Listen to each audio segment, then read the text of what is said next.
be here, and I'm going to tell you a little bit about aging today. I come from just north of San Francisco. This is our institute up here. It's an IMPay design building, so even if you don't like anything else I say, it's worth coming to visit just for the architecture. This is the slide I want to start on. This is a graph of the life expectancy over the last 10,000 years, and I think it tells us a lot about aging. What you'll notice is it's only in the last 200 years or so that life expectancy has gone up dramatically. Before that, it was holding pretty steady at around 25 years of age. You didn't live very long. You didn't have to worry about aging. And what that means is evolution didn't have to worry about aging. Throughout all of human existence, there were very few people that were living to old age. And so when you talk about fitness and natural selection, the goal was to keep you healthy when you're young, allow you to have babies, and hope you live long enough to raise them. You weren't getting old. And so one way to think about aging is this: what happens after evolution doesn't care anymore? We haven't had time to adapt to this new world we live in, where we're living to 70 years old. The aging things that happen to us are something that evolution never had time to deal with. Okay, so what does all this mean? Well, you hear all the time that there's going to be 9 billion people on the planet in 2050. What you don't hear is 2 billion of them are going to be over the age of 60. And right now, if you're over the age of 60 in the US, you have an average of 2 chronic diseases. This is an economic problem. It's a disaster in the making, because the way we deal with older people in the population is we have the working force put money into the tax system so that you can pay to take care of the older people. And there simply aren't going to be enough younger people to pay to take care of all the older people. And it's not just a US problem, it's a global problem. Japan is amazing. 40% of the population is going to be over the age of 65. Imagine that. So the question is, what can we do about it? Well, governments are thinking about this already. The World Health Organization is doing studies. Everybody's worried about the aging population. And they came up with charts for what we might do. They suggested 7 things. So on the left, you have all these different countries. And over on the top, you have different things we might do. Reduce pension benefits, reduce health care cost growth, raise retirement age, increase pension savings, strengthen poverty floors, increase fertility rates. Remember when overpopulation was the problem on the planet? Well, in a third of the planet now, with the longest lifespan, it's underpopulation that's the problem. There are actually, some countries are paying you to have babies now. Russia is a good example. I met a woman in Russia, and she said, I noticed that, and I got really interested, and I checked to see if they're paying you to have babies or paying you to try to have babies. She said, unfortunately, you have to actually have the baby to get the money. But the idea is if you have babies, they'll grow up and become workers, and they'll help pay for the older people. You can increase immigration. That's one of Japan's big problems. They have very, very low rates of immigration. In the US and Europe, it's higher, and that balances the age structure of the population. But there's all these 7 things they have to do. Different countries have to do different things. Italy's the winner. It has to do all 7. But there's something missing on this slide. What about just keeping you healthy longer? If you keep people healthy longer, they can keep working. They keep functioning. They keep contributing to society. They keep working to help raise their grandchildren. And they don't cost as much because they don't have high health care bills. This is a great solution. It not only improves quality of life, but it improves the economy at the same time with these changing demographics. The question is this possible? And what I'm here today is to try to convince you that it's going to be possible to achieve this goal. In fact, in some sense, we're already achieving the goal. Life expectancy has been going up steadily for 200 years now. If you're a man in the US between 1990 and 2010, your life expectancy went up 4 years. You still live less than women, by the way. But it went up 4 years. So that means for every 5 years you lived, you got 1 year back. So that sounds great, right? The problem is you can also measure healthy life expectancy. That's the amount of time that you're healthy and disease-free. And it's going up, but at a much slower rate. And so when this study came out, one of the journalists looked at it and wrote a headline that said, "You're alive, but you'd rather be dead."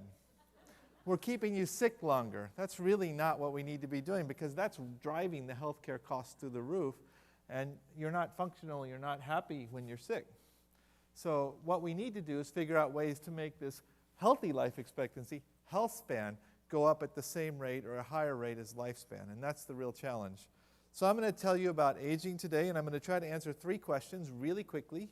I'm going to give you concise, definitive answers on this. I'm going to tell you what are the molecular causes of aging, can we slow aging, and what's going to be the impact on chronic disease. So first, for the definitive answer on the molecular causes of aging, well, we don't really know. There are a lot of different theories out there. There's evidence for all of them, and I'm not going to go through them all in detail. This is still the big challenge in the aging field, to understand what's driving the aging process. They generally fall into three groups. One of them is that bad things happen, things get damaged, oxidative damage, reactive oxygen species, your mitochondria get damaged, your DNA gets damaged, your proteins become misfolded. There's evidence for all of those things. On the right, we have sort of the loss of normal regulation models, the epigenetic reprogramming in your cells, or telling the wrong genes to come on at the wrong times with age. Your adult stem cells in your tissues are not able to replenish the tissues as you get older. There's a bunch of those kinds of theories. And then at the bottom, we have this interesting antagonistic pleiotropy. This is a little more complicated, but really what it means is trade-offs. It means that evolution put a lot of regulatory things in place to keep you healthy when you're young, because that's what it cared about. But there were a trade-off. These systems actually help drive the aging process when you get older. A good example might be inflammation. So you have an acute inflammatory response when your tissues get damaged. That inflammatory response helps repair the tissue. It's good for you. The problem is, as you get older, you keep turning this thing on, and you get a chronic inflammation, and that's probably driving some of the aspects of aging. So it's a trade-off. So some combination of all three of these things is probably helping to drive aging. We don't know yet, but we're actually making progress on the other two questions at a much faster rate. Can we slow aging? Well, there were a lot of people that have tried to do this over the last 3,000 years or so. One of them is Qin Shi Huang, who was the emperor who unified China. He did many great things. The terracotta warriors in Xi'an are his. He started the concept of the Great Wall. And like a lot of emperors, he decided it would be a good idea to live forever. And so he got a lot of chemists together, and he said, concoct me a potion that's going to help me live forever. And so they worked really hard on it, and they decided the answer was Mercury. And so they put mercury in his drink every morning, and one day they made a mistake, and they killed him from mercury poisoning. So this is a failed attempt at slowing aging. And hopefully today I'm going to at least convince you that we can do better than mercury. Okay. Turns out we've known how to slow aging in animal models for 80 years now. If you cut the calories for a mouse down to levels that are just above malnutrition, so they get everything they need and nothing else, they live a lot longer. And that works in primates too, and most other organisms that we study for aging research. There are a lot of people now that are doing calorie restriction. So the bulk of the evidence here is that this really does slow aging. These animals that do this are not just living longer, they're staying healthy longer. And the problem is it's really hard to get someone to cut their calories down to this level. That would be about 1,500 calories for me, and I can't do it, but maybe other people can. What about other ways? That's a behavioral intervention. Well, it turns out now we know drugs that slow aging. About 4 or 5 years ago, the first drug that robustly slowed mouse aging was identified. It's called rapamycin. It's actually a clinically approved drug. And people have been taking it for rare forms of cancer and other diseases. It has side effects, so I'm not recommending that healthy people take it. But it's proof in principle that if we can find drugs that we can give to middle-aged mice that make them live 15% longer. Now, again, that's lifespan. What we really care about is healthspan.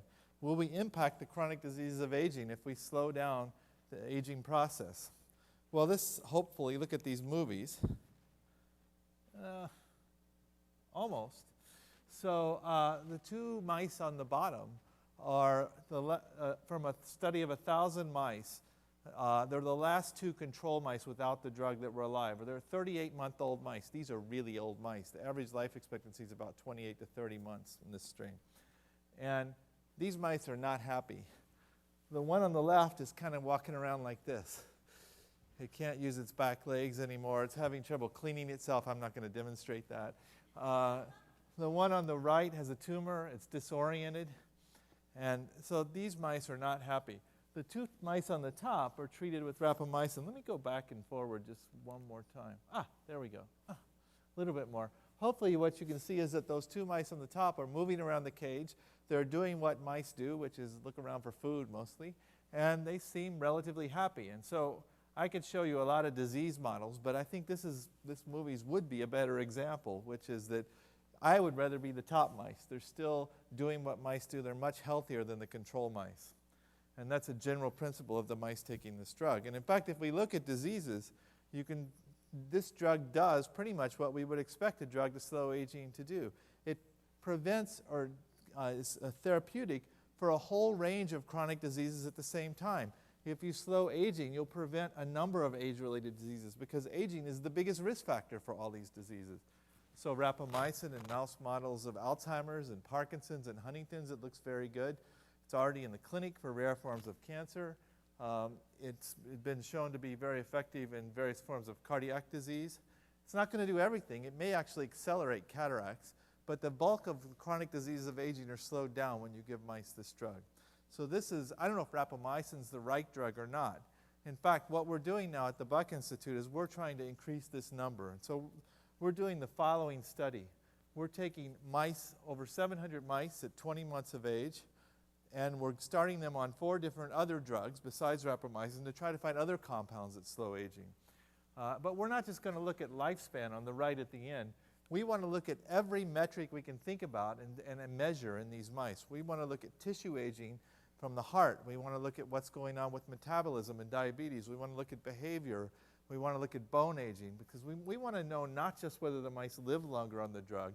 We want to know if their function is still improved with aging. So this study is ongoing. I'm not going to give you the result of it yet, just to give you an example. These are the kinds of studies we can do. This is echocardiography, looking at the beating of the mouse heart.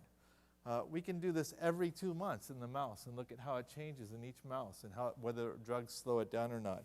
Those vectors are showing you the force of the heart while it's beating. That's a young heart. An old heart doesn't beat very well, as you might expect.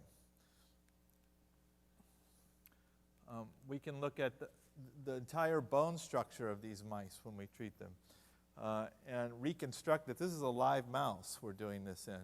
We're reconstructing the entire bone structure. We can look down to sub-millimeter levels at what the bone looks like, the trabecular bone and all the bones in the mouse body.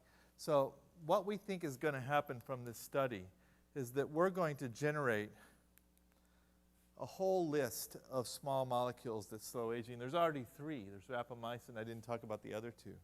We already know behavioral interventions that slow aging. I believe that exercise is a very good way to slow down many aspects of aging. Better diet. And we can test those kinds of things in these mouse models as well. And our goal is to establish a long list of molecules that increase health span, at least in animal models, and behavioral interventions that increase health span in animal models. And then the idea is how do we take this knowledge and apply it to extend human health span? Let me just summarize on the last slide here, and then I'll be done. So imagine this is your life expectancy. Let's say 50 years ago it was the blue line. You were born, oops, sorry. I keep thinking I have a pointer, sorry. You were born where it says birth, the lifespan goes along, where the morbidity onset, that's where you start getting diseases, and then you get sicker and you eventually die. Well, you're living longer, your lifespan's extended now, but what's happening is that the medical research is basically keeping you sick longer. We don't prevent diseases in this, especially in the United States. We're terrible at it. What we do is we wait till you get sick. You go to the doctor, you go to the hospital, and they give you very high-cost interventions that keep you sick. So, if you get Alzheimer's, you take Aricept. Well, I'd take it if I had Alzheimer's. It slows down the progression of the disease. It doesn't make you healthy. It makes you live a little bit longer, slows down the decline. And what we're saying is we should be refocusing some of that effort on trying to do what's in the green line. This extend your health span so that you live longer, but you're healthy longer as well. And I think this is going to be feasible in the near future, and the challenge is how to do this for humans. Now, that bottom line might be the ultimate goal. That would be compressed morbidity, which means you live longer and you have a very rapid period of decline. And there are actually people that do this. There are centenarians that they study. A lot of them are very healthy. My grandmother is an example. She just died about a couple months ago at 101. She was still living in her house 6 months before she died, relatively healthy. When she was 92, she bowled a 238 game. She bowled in the league for 75 years. She drove until she was in her mid-90s. This is the real goal. And these centenarians, they won the genetic lottery. They chose the right parents. They have the right combination of genetic mutations that allow them to live long, healthy lives. If you look at what they were doing in their 50s, it wasn't particularly healthy. They were actually more likely to smoke. They were just as overweight as anybody else. They weren't vegans. They didn't exercise. They got the right genes. Now, mind you, that's 0.01% of the population. The rest of us better worry about exercise and eating right and managing our stress levels. But these people got the right genetics, and there are a lot of studies right now to try to figure out what gene variants they have that contribute to their healthy, long lifespan. So ultimately, I think the goal should be at the bottom. But right now, I think what we can achieve, at least in the animal models, is the green line, extend your health span, even though there's still a period of decline. And with the changing demographics in the world, if we can do this, it's a huge economic win as well as a quality of life win. So that's what we're trying to do at the Buck Institute. And thank you for your time, and I'm happy to take questions if we have time.